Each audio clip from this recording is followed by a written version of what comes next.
Hello everyone, it's SpursRail96 here, and welcome to another Train SimWorld 4 Roadmap video. Today I thought I'd take a look at the latest update that Dovetail published for Train SimWorld 4. Just to keep it brief, for those of you that haven't got time to watch the video, you can see on your screens now, once again, there's a brief overview of the Train SimWorld roadmap of what to expect from the next 3 to 6 months. Not much has really changed. But what has been added that is very significant is a new German route, and it's actually going back to one of the very first German routes in Train Sim World, a separate extension to the main Bahn, which released in March of 2019. And what we are getting is the main Bahn branch line, which goes from Aschaffenburg to Miltenburg. It's an all-diesel route.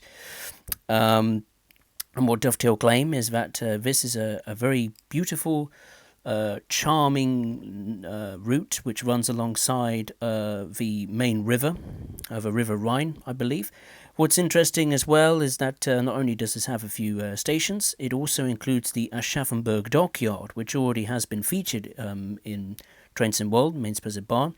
So it'll be interesting to see if they will be able to add the DBBR2F4, which River Games made. It was their first add-on for Train Sim World, and I think it's one of their best products. Gameplay-wise, not so much, but the shunting locomotive inside and out, the physics, the sounds, I think, River Games did a solid job.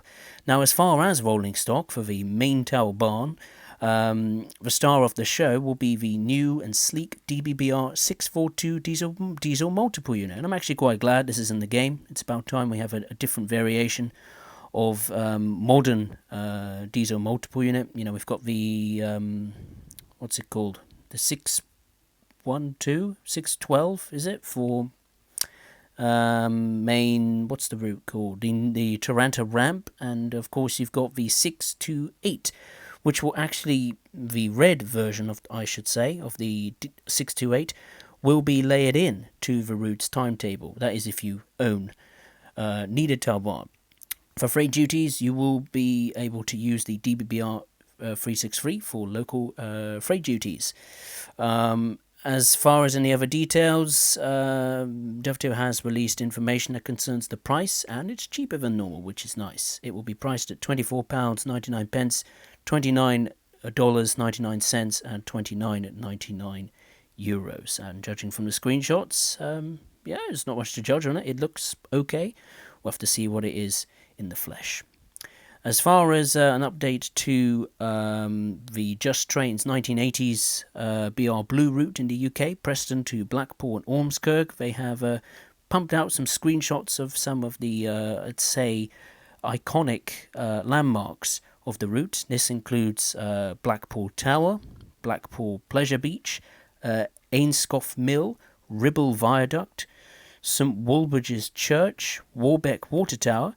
And also, if you go to their channel or website, you can actually see a little bit more detail and visual footage of how the route timetable will work, which is quite cool.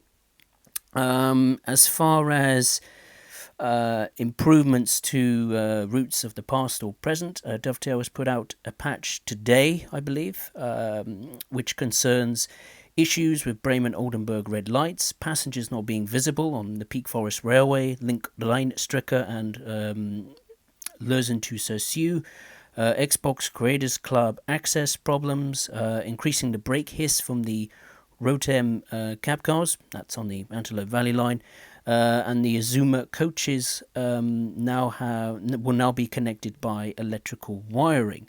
Dovetail is now putting the final polish to it now, so players can expect this to launch very soon, today or tomorrow, depending on what platform you play the game. As far as future patches, Dovetail's plan is for smaller, frequent patches in the early launch window of Train Sim World 4, much of which will be dictated by our early feedback.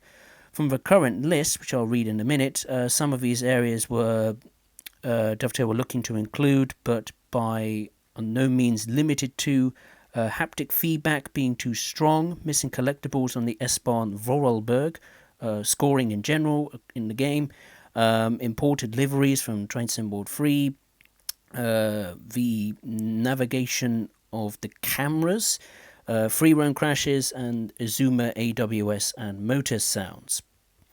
As far as patches to routes of the past, Dovetail is focusing on one key element, which is the Northeast Corridor New York-Trenton. Dovetail claim they've noticed some players having some performance issues with the new New York-Trenton timetable. Dovetail is going to take a look at the source of the issue.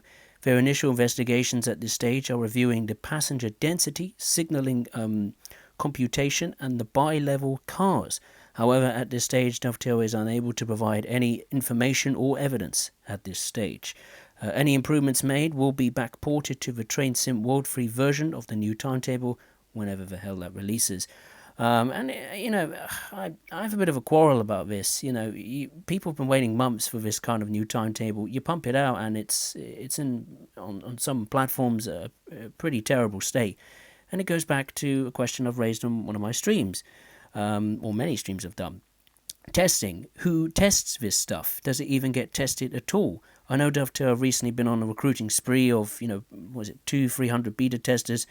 But if they can't realise, stuttering issues with the game immediately after starting a service, then I don't know. Maybe they need to go to Specsavers or something, because to me, I just do not get it. I'm not an American, but I care about these kind of routes, particularly the Northeast Corridor. I like it very much, and I want it to be right. So the fact that they've improved their timetable is good, but what's the point if it doesn't run well? I just don't get it. And that's pretty much it, really, as far as relevant things are concerned. Dovetail did do an interview with an NLER designer, like what's the idea of creating liveries for the London North Eastern Railway, etc. And that's pretty much it. There really isn't that much to go by. So if you have enjoyed this video, make sure to hit the like button below, and if you are watching for the first time, be it live or on playback, then I would really appreciate it if you would consider subscribing to the channel. And as always, I will see you next time. Thank you very much for watching. Take care.